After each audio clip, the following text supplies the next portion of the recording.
তো দেখো এখন মাকে আনা হচ্ছিল, তো পিসির বাড়ি থেকে যেখানে মা হচ্ছে তৈরি হয়েছিল তার রাস্তা প্রায় 2 সেকেন্ডের মতো, মানে পাশের বাড়ি বলতে পারো। তো সেখানেই প্রতিমা তৈরি করা হয়, তো সেখান থেকে প্রতিমা আনা হচ্ছিল। আর এই দেখো আমি আর বোন এখন ওখানে ভিডিও করছিলাম, যেহেতু এটা অনেক বছর পর আবার পুজোটা হচ্ছে। আমার বোনের তো খুবই আনন্দ হচ্ছিল।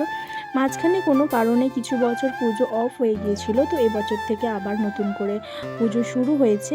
আর এই দেখো মাকে এখন বেদিতে বসানো হচ্ছে। আমার জানো তো এই ছোটোখাটো কালী মায়ের প্রতিমা খুব ভালো লাগে, কত সুন্দর মিষ্টি আর বাচ্চাদের মতো দেখতে লাগে মাকে। আমার তো খুব ভালো লাগে এরকম ছোটোখাটো প্রতিমা মায়ের।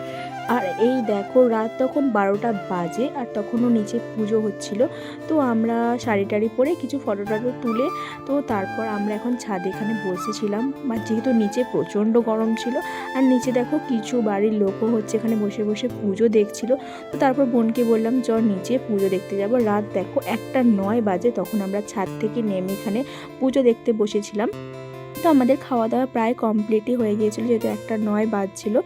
আর এখানে বাউন ঠাকুর মন্ত্র পড়ছিল, মানে যেহেতু পুজোটা এখন 3:30 অবধি চলবে রাত।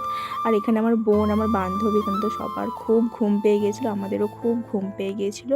তো আমরা প্রায় 1টা 45 পর্যন্ত পুজো দেখে তারপর আমরা চলে গেলাম শুতে।